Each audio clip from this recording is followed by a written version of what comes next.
今天请到的是 ES943 DJ 嗨，你好，泽亮，耶！另外呢还有3位孩子的妈妈 Janet 博士、丽丝，欢迎2位。节目一开始，我们先来说一下，新加坡政策研究所发表了一项调查，超过80%的受访者，21到34岁的青年不用结婚。也是 OK 的，对，不是吗？不是吗？不是吗年轻人，你觉得？我们都是这样子。对啊，年轻人都这么觉得。你要问一下 Janet 博士，因为你是3位孩子的妈妈我，的孩子是介于26到30岁之间，所以他们可能你这么年轻，怎么会有这样的孩子？谢谢。我觉得现在的年轻人都不觉得婚姻是很重要的，一个人生过程。最大的是2位女儿， 2位女然后儿，最小儿子最小26岁，所以女儿结婚了吗？ 2位女儿就结婚了。结婚了，儿子呢？儿子还没，还在念书。可是儿子还没有女朋友，所以要跟他宣传一下。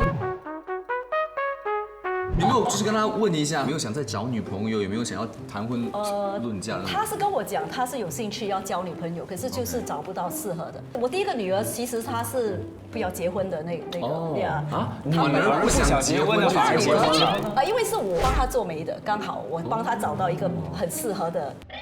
不可以跟他说是要相亲，他不会接受相亲这个东西，很大工程，就是我要动用到我的小女儿还有我的儿子。刚好那个星期是那个男生的生日，也是我的生日。那个男生是我的 intern， 还没有跟他讲的时候，我已经跟我的小女儿跟我的儿子讲好了，我要介绍这个男生给你姐姐认识。可是你知道姐姐是不会去的，所以我们就要装成是去庆祝这个男生的生日。因为我的生日也是从1个星期，他看到弟弟妹妹也去，他就放下戒心，那么去了就是一见钟情，蛮幸运的这个。咱们问一下泽亮，因为泽亮刚好是在20到30岁这个年龄层嘛。我觉得以我个人的立场来说，就是结婚不是一定的，不是必须的。结婚不是必须的，就谈恋爱，这个人世间还是需要有爱的嘛。但是爱是不是代表说最终的目的就是要奔着结婚去？我也认识一批年轻人，觉得说其实谈恋爱是很麻烦的一个事情。怎么会呢？麻烦的地方是哪里呢？谈恋爱你要顾及到另外一个人的感受，但是前提是你先顾及好自己本身的感受，你吃得饱，穿得好，工作方面的压力还可以管理得过来的情况下，你才能去找另外一半。学会爱自己，才可以爱别人。对呀，梁权，你恋爱的时候有这种感觉吗？不会啊，恋爱就是一个很开心的感觉。因为我跟梁权，我们都是30到40岁，30多岁的年纪嘛。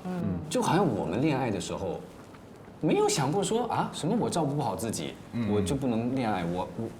所以你们的恋爱的经历都是非常的一帆风顺的嘛？就是当然也是有风不平浪不静的时候。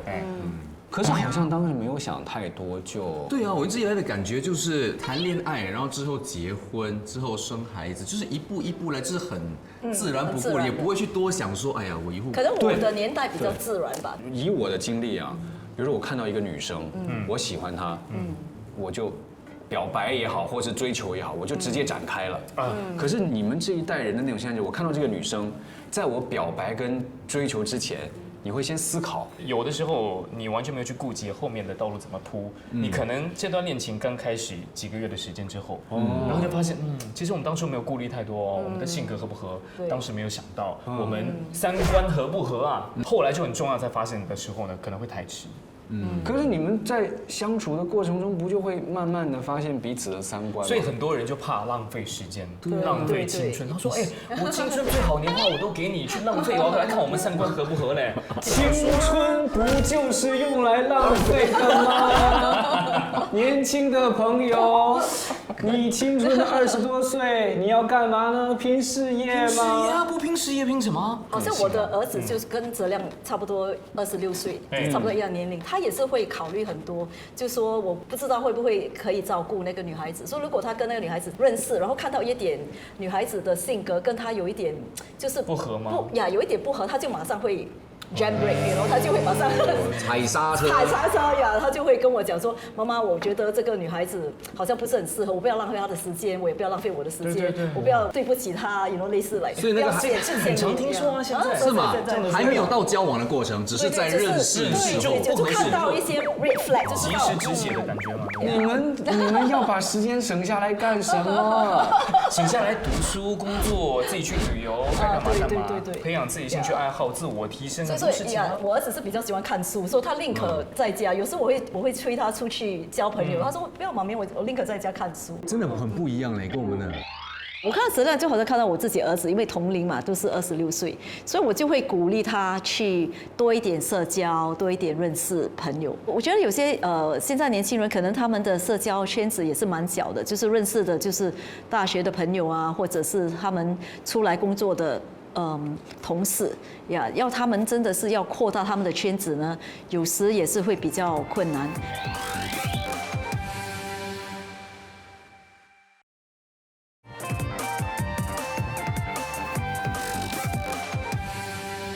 我的年代我们会比较有耐心，有的时候我的年代，我记得我先生是花了6个月的时间才跟我拉手，可是现在年轻人我知道第一次见面就已经，就可能拉手，可能就有身体接触啊，身体接触速食爱情。我的年代我们就觉得3到5年拍拖的时间就差不多了，也不可以太久，因为结婚还是需要一种冲动的，如果你想太多，你就会觉得太多东西考虑，你就会怕。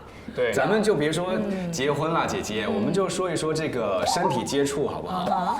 你在拍拖的时候，从2个人认识，到身体接触，大概要多久？以我来讲，我知道我周围的朋友当时应该有至少1年了，1年才身体接触，1年才说一起出国。其实他们说一起出国是很好的一个判断彼此合不合适的一个方法。你出国，你在短时间而且压力特别大的那个情况下，就能够判断出2个人的性格怎么样。可是也有些年轻人他们的想法就是。我只是要快乐，暂时的快乐。他们活在当下，对，所以如果合眼的话，可以马上就有身体接触，然后那是另外一个话题。不适合也可以马上分开。我发现现在年轻人他们很在乎自己快不快乐这回事。对，就他们就不会考虑到对方太多，不会付出太多了。我的年代就是会，好像我先生就会很愿意去付出。对吧？你们年轻人就是大家都把自己给封闭起来了。某种程度上会说偏自私一点点，就甚至你不想，我都不敢说这个词，就我帮你说就甚至你想晚婚或者是不想结婚这个事，在很多长辈眼里看来就是很自私的一种这个行为嘛。但你自己觉得？我自己觉得就是时代改变，因为以前可能你要谈婚论嫁是因为传宗接代，它是有一定的社会的需求。但是很多年轻人会觉得说，其实整体来说，至少我们所在的国家，很和平、很太平的。那我不用考虑那么多，我就工作，工作压力够大了吧？我还是有那个房子，以后要考虑买的话，那我自己也得先存钱，我自己都照顾不好，我再去跟另外一个人考虑我们的未来。但是你会不会觉得现在很多人都是喜欢宁愿约会，但是对于要付出一个承诺的话，会比较担心，比较害怕。是。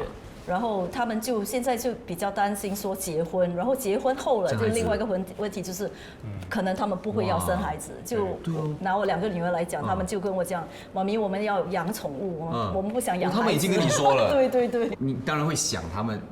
对，我会很坦白跟他们讲说，这个观念是不对的。来，姐姐讲讲怎么个不对法？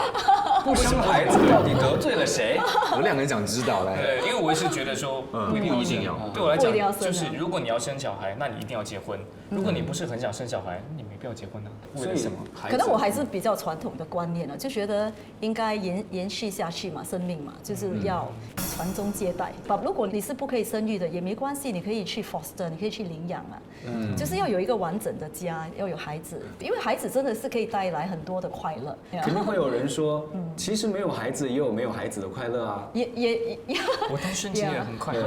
就是说，如果你真的是尝试去找，可是就是找不到，我就觉得你单身快乐也是一件好事。我以前是很抗拒有小孩，很抗拒结婚的。就是你看社会现在的那个状况，物价不停的在涨，房价什么都在涨。那这个情况下，如果你要带一个新生命来到这个世界上，或者是你组建自己的家庭，你顾及的不仅仅是你自己的快乐。我也知道一批年轻人，他其实不愿意结婚，是他不想借用父母的钱。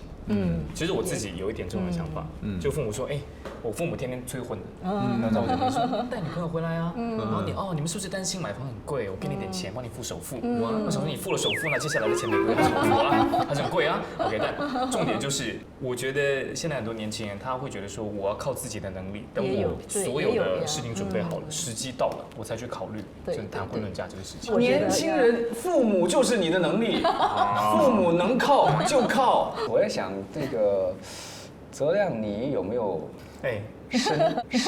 深爱过一个人。哎，这句话的意思，多就过一个人。是因为我听完你的讲述，就是我觉得现在的年轻人，就是你们好像很害怕给别人添麻烦。我曾经也有过一段就是恋爱脑的那个阶段，我觉得这就是一辈子的目标了。对，就为了这个啊。对。然后再大一点就发现，其实人生道路蛮长的，还有很多事情要做。对吧？你有自己的人生的规划，很多时候你会顾及到就是面包爱情，没有面包哪来的爱情？光有爱情，在这个年代我们会觉得很难靠它支撑下去。所以你没爱过啊？我说曾经爱过，曾经拥有过。恋爱脑的那个阶段对我来说应该是在我就17、8、9岁的那个时候，没有谈过恋爱，你也不懂该有什么样的一个期望。那唯一对于爱情的一些观点呢，要么就是从原生家庭得来的，要不就是你在网上看到一些东西。那个时候你的爱情观就是很混乱的一个状态，就是一股脑决定说，我就是谈恋爱啊，我要付出一切啊，什么都行啊。后来就觉得有点太年轻 ，too young too naive。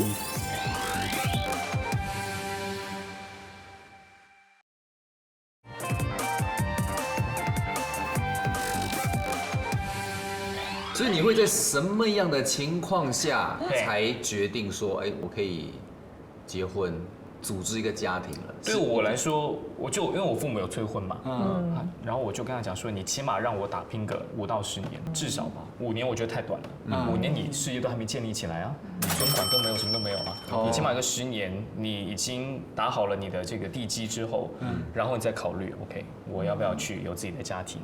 然后那个时候再看有没有遇到对的人，先立业再成家。我自己是这么认为。虽然我有听到很多其他人的想法，就是说可以同时进行啦。可是我觉得我听到一点感觉啊，就是其实很多时候是无论那个男生或那个女生啊，其实你们是对自己不满意。比如说，如果我是个女生，是我跟你这样说，我真的很爱你，我不在乎你有没有钱，我不在乎你的事业成不成功。可是你说哦不，我自己对自己不满意，其实是你自己的问题。对啊。可是我的好女生，我只等你3年哦，因为我想要进入家庭。是。可是你对自己有诸多不满的要求，可是那不是我对你的要求。那就是我的问题。对，可是因为你的问题就错过了我这个好女生啊。可是我有这问题，我怎么敢就是毁了你这个好女生的一生呢？所以你的世界里面只有你自己。对啊，这年轻人会更加的。你没有想过我爱你，你没有想过我爱你。你爱我跟我没关系。所以这就是你不敢爱，你不敢把自己丢出去。我觉得会有听说这样的说法吗？就会你有太多顾忌嘛。对，那真的就不敢放手去爱啊。面包还是爱情？目前的话，我可能会选择我的事业。现在我这个阶段呢，我会比较想要去拼事业。就是我是一个可以为工作，我可以完全不休假的人，因为我的年假都是用来工作的，但我很 OK 的。那我就觉得该有的面包还是得有，没有了面包，谈何爱情？我对爱情的观点很简单，就是我觉得爱是纵身一跃，我觉得爱是赤子之心，我觉得爱是我知道跟你一起跳下这个悬崖，我们会同归于尽，但我还是会做这件事情。不能说我的就是对的，只是说如果我不认同的话，那就是可能 Z 世代以我为中心，然后我不想让爱情或者情感牵连我太多，或者说我希望自己先足够好，再去享受爱情。就是当爱情的那种冲动，对，被生活的琐碎事情给磨平了之后，你所剩下的就是残酷的现实。对，那有的就听说有一些最后的那个婚姻剩下的就只是对于彼此的一个责任，他就没有任何的爱。但是现在年轻人就是希望说，既然我谈恋爱，那就有爱的感觉啊。我看你危险呐，干嘛？我看你可能这一辈子都不会结婚呢。哎，问你啊，如果父母就是一直催的话，你会有那种逆反心理吗？有哎，真的啊，越催我越不要，真的会。所以你会追孩子吗？你没有，你就是哎。我起初会，现在我也是学会不要追了，因为很多朋友跟我讲说，如果我一直催，他们会就好像这样说，你偏要我偏不要，对啊，所以我最近有回去跟我孩子讲，你开心就好了，你开心就好。你跟他说你不要，你最好不要跟我找个女朋友，他可能就会他就偏偏我不要，我就带个找给你看。对。好，激将法我要回去学一下。在这个调查里面有一个数据啊，我其实蛮认同的，就是说超过1半的人啊，更喜欢在网络上跟人交朋友，不喜欢面对面对话，或者说超过一半的人觉得面对面对话的时候，我会觉得很紧张或很焦虑，或者说我不晓得该讲什么。我觉得会。很普遍，因为你经常就是只是使用你的那个电子产品，你很像躲在荧幕后嘛，没有知道是你啊。可是，在现实生活中，他看到的你是所有的每一面的。然后这个时候你就紧张，完蛋，他是不是觉得我的脸上那个痣有点大？他觉得我们牙缝有点大？他是不是觉得我说话不清楚？你就很焦虑。当你跟对方在网络上聊天的时候，对方给你发了一个东西哦，你可以想一想。你不需要马上回复，这个是重点。对，但是当你面对面的时候，对，你不能说这个问题让我想一想。我没有那么机智，你等一下，我给我3分钟编一个谎出来。对你不能这样子。对，所以当两个人都习惯了那种需要想一想再回复的时候，反而见面就变成一个压力跟挑战。但说实话，我是比较喜欢面对面的沟通。你觉得很多时候通过简讯的方法，你是无法完完全全的传递你想表达的那个信息的情绪。其实我觉得在今时今日啊，如果无论男女，你能够把对方约出来，已经成功了，已经是我觉得就成功了很大一部分了。对，因为很多年轻人是不喜欢出去的，对他们觉得很累，要打扮还是要穿的整体一点，所以要珍惜每一个愿意跟你出来约会的男生女生。我想带回到之前在节目一开始我提到的一个数据，新加坡政策研究所呢发布的新加坡透视论坛2024，他们说82%的人年轻人啦，21到34岁，他们觉得说单身是 OK 的，但是呢，又68%的人，他们觉得说预见未来他们是可能会结婚的，不知道 Janet 姐姐怎么看？就是我觉得这是他们的所谓的 priority， 他们要先去做他们自己喜欢做的事，比如说他们要建立他们的事业啊，或者他们去环游世界啊，兴趣爱好，对，这些都是他们觉得比较重要的。然后结婚啊，或者交女朋友、交男朋友是比较没有这么重要，所以可以慢慢来。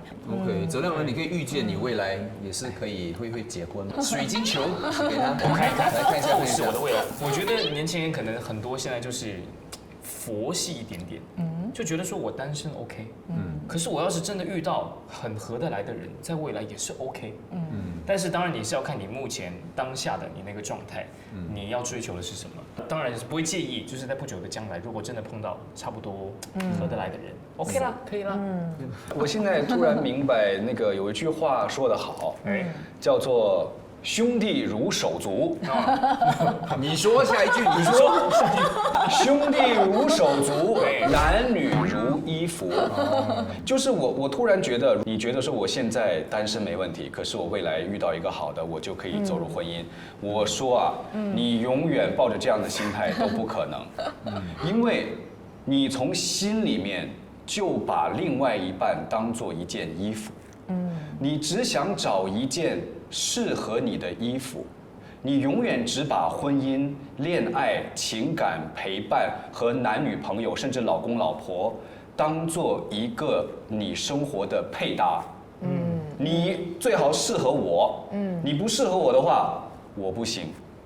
问题是婚姻不是这样子的吗？今天你去买一件衣服，然后它明明就是很不适合你的那个尺寸，他说就最后一件啦，这个衣服限量版的，很美的，每个人都想要的，你挤破它都要硬塞进去，是这个意思吗？我的意思是说，我会把它买回家，然后呢？然后修改它。不是因为，等一下，我们要尊重他的个体，就是我不要去改变你这个人。每个人婚姻观不一样啊。我的立场就是说，我可以为了爱改变，就是很多时候我们把自己放在一个我不改变，你也不需要为我改变。可是如果这样子的话，大家都相敬如宾了哦。就像我说的，这2杯水永远不可能倒在一起。明白。以前我的年代，可能我会觉得说 ，OK， 我看到我的先生还是我男朋友，可以差不多78%可以符合我的要求就 OK 了，我们就可以继续谈恋爱。可是现在的人，我看以我儿子来做例子，他好像要对他在哇要找一个十全十美的。有时候我会跟他讲说，没有这种人在世界上，那也是十全十美，你要去复制，you know？对，所以我想说，男女他不是衣服哦。就是他是一个活生生的人，有的时候是你们在双向选择。对，我觉得可能有的时候，年轻人就包括我在内，可能会忽略掉一点，就是感情或者是婚姻，还是需要一定的磨合的，是就是没有完美的那个尺完寸全。那这个改的部分，很多年轻人会认为说，我改掉了是不是你个人的人格魅力，改掉你的性格？有的时候我觉得那个界限会变得比较模糊一点点。对，而且你看，如果你一直追求一个完美的对象的时候，当你的对象有一天老去了、臃肿了，衣服洗久了、褪色了，那么你怎么办呢？你就当 oversize 穿嘛。这期节目看完之后呢，希望年轻的男女们都可以勇敢的去爱，好不好？重要的是找到自己另外一半呢，不要把对方当做一个配合你的，你也要为对方做出一些适度的改变跟牺牲，好吧？是的，今天非常高兴的请到的是泽亮，还有我们的 Jenna 丽丝加入我们的讨论，谢谢。当然呢，想收看更多前线开讲的节目内容的话呢，可以上我们的巴世界的网站，或者是各大社交媒体平台。21到34岁的时候，我会觉得你交往了、你结婚、你生孩子，就是人生的一些必经的过程。但是你现在问我的话，我听了他们的想法之后，好像有点改观，就觉得说，也是啦，也不一定要跟着社会的他们的一种想法，觉得好像为我们自己着想一下，好像也不那么坏吧。在婚姻中啊，很多人想要逃离，或者说你已经在一段关系里面，你会对你的固定的伴侣有各种的意见，甚至是厌倦，甚至说在一段关系里面，你想要追求自由，这些我都理解。可是我依旧认为，我心里面占据至少是51% 的，还是应该组建一个家庭，并且拥有一个孩子。原因就是我是一个很害怕孤独的人。